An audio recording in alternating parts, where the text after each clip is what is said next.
క్రైస్తవ మన రక్షకుడు పరిశుద్ధుడు యేసుక్రీస్తు వారి శక్తి కలిగిన నామంలో ఈ రోజున దేవుని యొక్క పరిశుద్ధ వాక్య ధ్యానంలోకి ప్రతి ఒక్కరికి మన రక్షకుడైనటువంటి యేసుక్రీస్తు వారి పేరిట క్రైస్తవ. ఈ రోజున దేవుని యొక్క పరిశుద్ధ వాక్యాన్ని మార్కు సువార్తలో నుంచి చివరి అధ్యాయము 15వ వచనంలో నుంచి ధ్యానిద్దాము. 16వ అధ్యాయము 15వ వచనం. మరియు మీరు సర్వలోకమునకు వెళ్ళి సర్వ సృష్టికి సువార్తను ప్రకటించండి. దేవుని యొక్క రెండంచులు కలిగినటువంటి వాడి అయినటువంటి ఖడ్గం, మిగిలినటువంటి ఎటువంటి ఆయుధం అయినా సరే ఈ రెండంచులైనటువంటి ఈ శక్తి కలిగినటువంటి వాక్యం ముందర తేలిపోతాయి. మిగిలినటువంటి ఎటువంటి ఆయుధాలైనా సరే ఏవైతే అంట తేలిపోతాయి. సర్వ సృష్టిలో సువార్త ప్రకటించబడాలి. అదే చేస్తా ఉన్నాం. ఇట్లా జరిగేటువంటి క్రమంలో ఆయన మనకి ముందుండి అగ్ని ఎలాగైతే దహించి వేస్తుందో అట్లాగా దహించి వేస్తూ ఉంటాడు. దేవునికి స్తోత్రం. అగ్ని దహించు రీతిగా ఆయనకి ఆటంకంగా ఉన్న ప్రతి ఒక్కటి కూడా దహించుకుంటా వెళ్ళిపోతాడు. సువార్తని మనము ప్రకటించుకుంటా పోతూనే ఉండాలి. దేవునికి స్తోత్రం. సర్వశక్తి సంపన్నుడైనటువంటి దేవుని నామం నాకు మహిమ కలుగును గాక.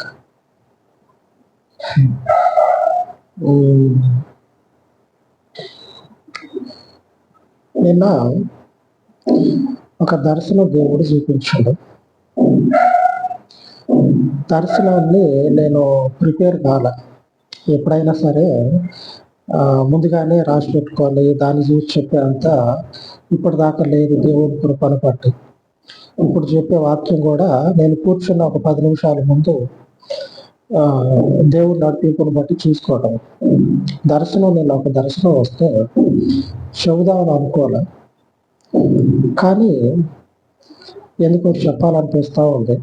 వాక్యము మనకి దగ్గరగా ఉంటుంది, అందుకే చెప్తా ఉన్నా. సర్వ సృష్టికి వెళ్ళి సువార్తను ప్రకటించండి. ఆయన మనకి దహించు దేవుడుగా ఉంది. ఏం చేస్తాడంటే దహించే దేవుడు ఆయనకి ఆటంకంగా ఉన్నటువంటి శత్రువు యొక్క ప్రతి బలాన్ని కూడా కూలదోసేస్తాడు. నా బండి మీద నేను వెళ్తా ఉంటే నా వెనుక ఉన్నటువంటిది నా వెనుక ఉన్నారు. అదేమైందంటే బండి మీద పోతా ఉంటే నా వెనుక ఉన్నటువంటి వారు ఏదో సంథింగ్ జరిగింది, కింద పడ్డారు. కానీ బండికి ఏం కాల, నాకు ఏం కాల. కానీ వెనుకున్నటువంటి వారికే ఏదో జరిగినట్టు అనిపించి వెనక తిరిగి చూస్తే వెనుకున్నటువంటి వారు లేరు. దర్శనంలో బండి మీద కొడతాను, వెనుకున్నటువంటి వారు లేరు. అప్పుడు నేనేం చేసా, అరే అనుకున్నటువంటి వారు లేరు కదా అని చెప్పి నన్ను చూస్తే అంత దూరంలో ఒక మంట మండుతా ఉంది. ఆ పక్కనే ఇంకొకళ్ళు ఎవరో ఉన్నట్టు కనపడతా ఉన్నారు. కానీ నా వెనుకున్నటువంటి వాళ్ళ కాదా అనే ఆలోచన చేస్తే నా వెనక కూర్చున్నటువంటి వాళ్ళలాగా అనిపించదు. కానీ ఎవరో బండి మీద నుంచి కింద పడ్డట్టు ఆ పడినటువంటి వాళ్ళు వీళ్ళు కాదు, కానీ వేరే ఒకళ్ళలాగే ఉన్నారు. వెనుకున్నటువంటి వారు మాయమైపోయారు. ఆ పక్కనే ఒక మంట అనేది మండుతా ఉంది. ఇక నేను ఏదో జరిగింది కదా అని చెప్పాను. బండి పీకి స్టాండ్ కూడా వేయకుండా బండి అట్లా పడేసి ముందుకెళ్ళిపోతే అప్పుడు ఏం జరుగుతూ ఉన్నదంటే నా శత్రువు అనేటువంటి వాడు అక్కడ ఆ పరిస్థితిలో నా మీదకి ఎవరో వస్తా ఉన్నారు. వస్తా ఉంటే నేనేం చేసానంటే ఇట్లా మీదకి వస్తా ఉంటే ఏం చేద్దామన్నా సరే ఏం పాల్పోవట్లేదు. వాళ్ళేమో నా మీదకి వస్తా ఉన్నారు. మీదకి వస్తా ఉంటే నేనేం చేసినట్టే, అంతకు మునుపు నా జీవితంలో దేవుడు నాకు తెలియజేసినటువంటి ఆయన యొక్క ప్రమాణాలు ఏమైతే ఉన్నాయో వాటిని ఒకసారి గుర్తు చేసుకొని ఏం చేసిన అంటే, నా మీదకు వచ్చేటువంటి శత్రువు ముందు నిలబడి యేసు ప్రభువే నిజమైనటువంటి దేవుడు, ఆయనే ఆయనే రక్షకుడు, నిజ దేవుడు యేసు ప్రభు అని చెప్పడని ఇలాగ ఎప్పుడైతే నేను ప్రకటిస్తూ ఉన్నానో, అట్లా చెప్తూ ఉన్నాను, నా ముందున్నటువంటి వాడంతటి వాడు ఏమైందో తెలియదు, వాడిని ఎవరో తాడులతో బంధించినట్టు ఏదో భయపెడితే ఎలాగ భయపడిపోతారో అట్లాగా వణికిపోతా ఉన్నాడు. ఎప్పుడైతే నేను ఇట్లాగా ప్రకటించడం మొదలు పెట్టానో అట్లా వణికిపోతా ఉన్నాడు. అప్పుడు అనిపించింది నాకు, అవును దేవుడు నాకు అంతకు ముందు చెప్పినటువంటి మాట ఇదే కదా. ఏం చెప్పిందంటే, నువ్వు వాక్యం చెప్పు, నువ్వు దేవుని వాక్యాన్ని చెప్పు అని చెప్తే నేను దేవుని వాక్యాన్ని చూస్తా ఉన్నారు కదా, రోజు వచ్చి రాండి ఏదో చెప్తా ఉంటే నిన్న రోజు ఏం జరిగిందంటే, ఎప్పుడు కూడా ఏదన్నా పని ఉంటే ముందుగానే వాక్యం చెప్పిపోయేది. అందుకే మీకు చూసినట్లయితే పొద్దున్నే 10ంటికో లేకపోతే 8ంటికల్లా అప్లోడ్ అయింది అనుకోండి వాక్యాలు. ఆ రోజు ఏదైనా పని ఉంటే 9-10 బయటికి పోతుంటే ముందుగానే వాక్యం చెప్పేసిపోతాం. నిన్న ఏం చేసిన అంటే బ్యాంకు పని ఉండి ఆల్రెడీ పొద్దునే ఒక పని ఉంటే 8ంటికల్లా తిరిగేసి వచ్చిన. ఇక మన టయానికి 11-12 వాక్యం చెప్పేది ఉంటుంది కదా, మనకు వాక్యానికి ఇబ్బంది కాదు కదా అని చెప్పాలని 8-9 వచ్చేసిన. ఇక 9ంటికి వచ్చేసి ఇక టిఫిన్ చేసి మన వాక్యం చెప్పే టైం ఉంది కదా, ఈ లోపు బ్యాంక్ పని చూసుకుంటే అయిపోతుంది కదా అని బ్యాంక్ పనికి పోయింది. బ్యాంక్ పని చూసుకుని వద్దామని బ్యాంక్ పని వచ్చేసి అప్పుడు వాక్యం చెప్పాను. ఆ వాక్యం చెప్పిన తర్వాత ఈ దర్శనం ఇట్లా వచ్చింది. అప్పుడు నాకు అనిపించింది, దర్శనం వచ్చిన తర్వాత అరే ఏమైంది, ఎప్పుడు లేనిది వాక్యం చెప్పేసి మనం బయట పనులకు పోవాలి కదా, వాక్యం చెప్పకముందే టైం ఉంది కదా అని చెప్పనని బ్యాంకు పనికి పోయి అట్లా ఇక ఏ పనైనా సరే అది పక్కకు పెట్టేసాను. ఆయన నాకు ఇచ్చినటువంటి పిలుపు, ఆ ధన్యత, వాక్యం చెప్పడమే నా పని. ఆయన స్వార్థం చెప్పుకుంటా పోతాను. దేవుని యొక్క జీవ వాక్యాన్ని దేవుడు ప్రకటించమని సెలవిస్తాడు. ఇక తర్వాత వచ్చినాక సాయంత్రం కొంచెంసేపు పడుకుంటే ఇదిగో ఇట్లాగా దర్శనం వచ్చింది. ఆ బండి మీద పోతా ఉంటాం, అవి అనుకున్నటువంటిది అట్లా ఏదో కింద పడినట్టు ఉంటాం. అట్లాగా ఆ కింద పడిన తర్వాత వాళ్ళని ఎవరా అని చెప్పి మనం చూద్దాం అనుకుంటే అక్కడ ఉన్నటువంటి వాళ్ళు నా మీదకి ఇట్లాగా దౌర్జన్యం చేసినట్టు మీదకి రావటం. ఆ తర్వాత నాకు అనిపించింది, అవును ఇట్లాగ ఎప్పుడు జరగలేదు కదా, దేవుడు నాకు చెప్పింది, దేవుడు నాకు అంత ముందు చెప్పారు, మీరు సర్వలోకానికి వెళ్ళి సువార్త ప్రకటించినట్లయితే మీకేం జరుగుతుందంటే దేవుడు తోడుగా ఉంటుంది. నాకు ఇప్పుడు ఆ దర్శనంలో నేను అనుకుంటా ఉన్నా, ఈడేంది ఇట్లాగ మీదకి వస్తా ఉన్నాడు, నాకు ఇప్పుడు ఇట్లా జరగలేదు కదా అని చెప్పి అనుకొని అప్పుడు నేనేం చేసిన అంటే, యేసు ప్రభువే నిజమైన దేవుడు అని చెప్పాను. ఎప్పుడైతే ఇట్లా చెప్తా ఉన్నానో ఆ ముందున్నటువంటి వాడు పక్కన చూస్తే ఎవరు లేరు, వాడంతటా వాడే బిగ తీసుకుని పోయి వణికిపోతా ఉన్నాడు, మీదకి రావట్లా. అప్పుడు నాకు సాయంత్రానికి దర్శనం చూసినాక అప్పుడు అంతే, ఇంకొకసారి ఆ వాక్యం అనేది చెప్పకుండా వేరే పనులు అనేది చూసుకోవద్దు. ఒకవేళ పని ఉంటే ముందు వాక్యం చెప్పేసి బయటకు పోవాలి. అంతకుముందు నేను ఎప్పుడైనా అట్లా వాక్యం చెప్తే బయటకు పోయాను. వాక్యం చెప్తే ఏదైనా పని ఉంటే బయట చూసుకోవడానికి నిన్నేం జరిగిందంటే టైం ఉంది కదా అని అట్లాగే జరిగిన దానికి దేవుడు అది తప్పు, అట్లా చేయవద్దు. ఎందుకంటే నీ ఆత్మీయ స్థితికి ఆటంకం అవుతుంది, నీ భౌతిక జీవితానికి అడ్డుగా ఉంటుంది. ఆయన యొక్క జీవ వాక్యాన్ని పక్కకు పెట్టవద్దు. అంటే ఆయనలో ఉన్న వారికి ఆయన ఏం చేస్తాడంటే త్రోవని సరళం చేస్తాడు. ప్రతి ఒక్కరికి వాక్యం సెలవిస్తా ఉంది, మీరు సువార్త ప్రకటించండి. మీకేం జరుగుతుందంటే ఆ శక్తిమంతుడు తోడుగా ఉండి శత్రువులని కూలదోసేస్తాడు. ఆయనకి ఈ లోకంలో అధికారం ఉంది. క్రీస్తుకి ఈ లోకంలో అధికారం ఉంది. ఒకసారి మనము దానియేలు గ్రంథాన్ని చూద్దాం. 2వ అధ్యాయము 44వ వచనం. ఆ రాజుల కాలములలో పరలోకమందున్న దేవుడు ఒక రాజ్యము స్థాపించును, దానికెన్నటికి నాశనము కలగదు. ఆ రాజ్యము దాని పొందిన వారికి గాక మరెవరికి చెందదు. అది ముందు చెప్పిన రాజ్యములన్నిటినీ పగలగొట్టి నిర్మూలము చేయను, కానీ అది యుగముల వరకు నిల్చును. మన క్రీస్తు యొక్క సువార్తని నమ్మి ఆయనలో చేర్చబడినటువంటి వీరందరూ ఒక రాజ్యంగా విస్తరించుకుపోతా ఉన్నారు.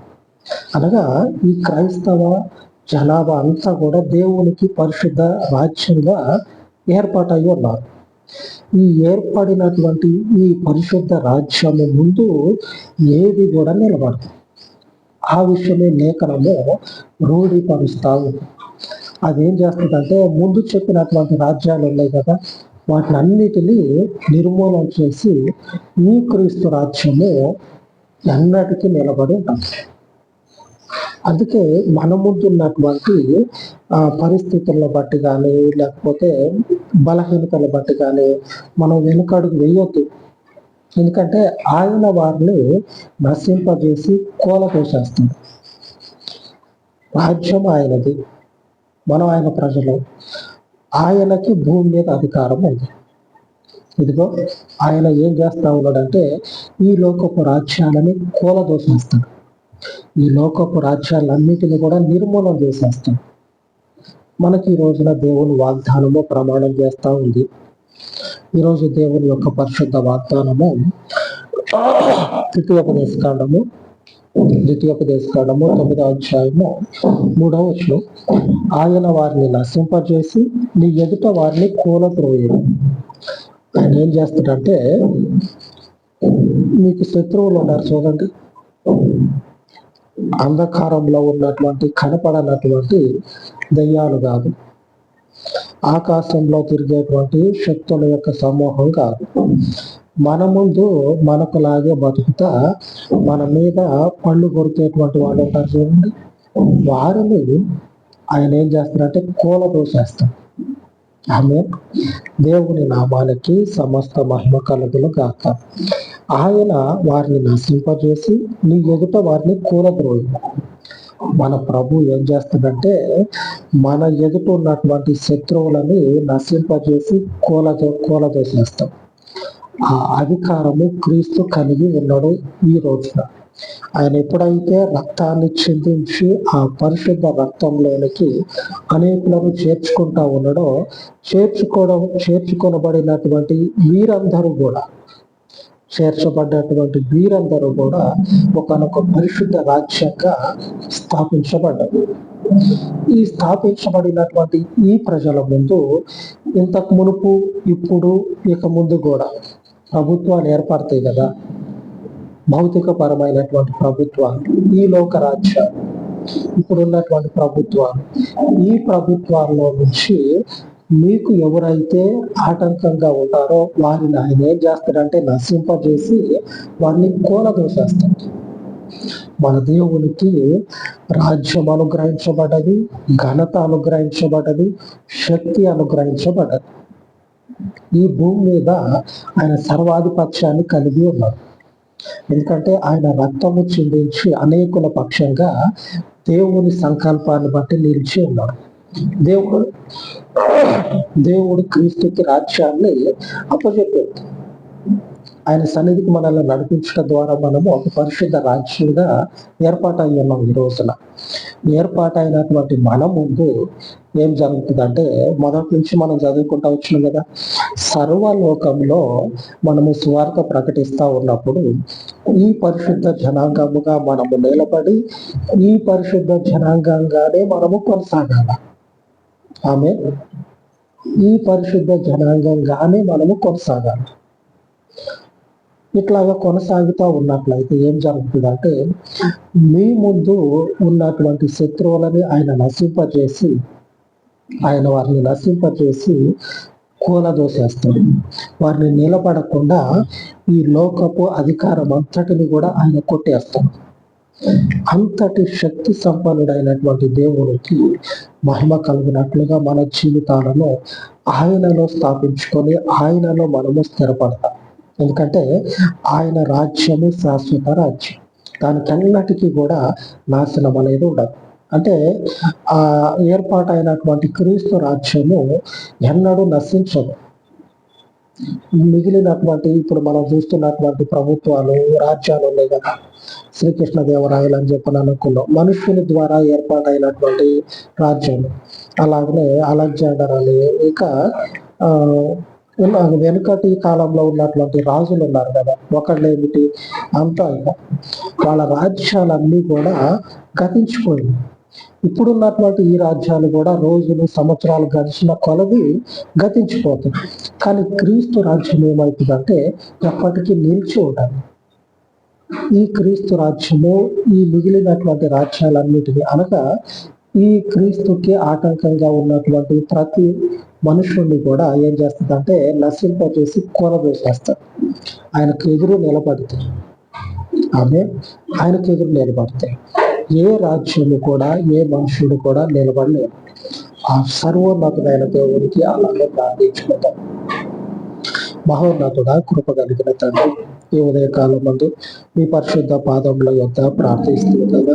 ఇదిగే తండ్రి, చెప్పబడినటువంటి వాక్యమును నీరు కట్టి ఫలింపచేసి మీ జీవమగినటువంటి వాక్యమును బట్టి తండ్రి, ఈ శ్రేష్టమగినటువంటి అయా జీవ వాక్యమును అనేకుల హృదయాలలో స్థాపించి నీరు కట్టి ఫలింపచేయమని, ఇదిగో తండ్రి, నీ రాజ్యముగా ఏర్పాటైనటువంటి నీ బిడ్డలు తండ్రి శాశ్వత కాలము నీ రాజ్యపు పౌరసత్వం కలిగి తండ్రి జీవించినట్లు, స్థిరపడినట్లు మీ పరలోకపు తీర్మానమును స్థిరపరచమని, మీకు ఆటంకముగా ఉన్న ఈ లోకపు అన్యాయంగా ప్రతి అధికారమును అహంకారముతోటి గర్వముతో తండ్రి మీ పరిశుద్ధ స్వార్థకి, మీ పరిశుద్ధ ఇదిగో తండ్రి పరిచర్యకి ఆటంకముగా ఉన్నటువంటి లోకపు ప్రతి మనుషుడిని కూడా మీకు తగ్గిస్తుండగా మీ శక్తి చేతనైన అటు వారి యొక్క అయ్యా బలం అంతటిని కూడా కూలదోసి మీకు మహిమను తెచ్చుకోవాలని సమస్త మహిమను మీకు ఆపాదించి యేసుక్రీస్తు శక్తి కలిగిన నామంలో ప్రార్థించి వేడుకొని చూడాలి తండ్రి. ఆమేన్, ఆమేన్.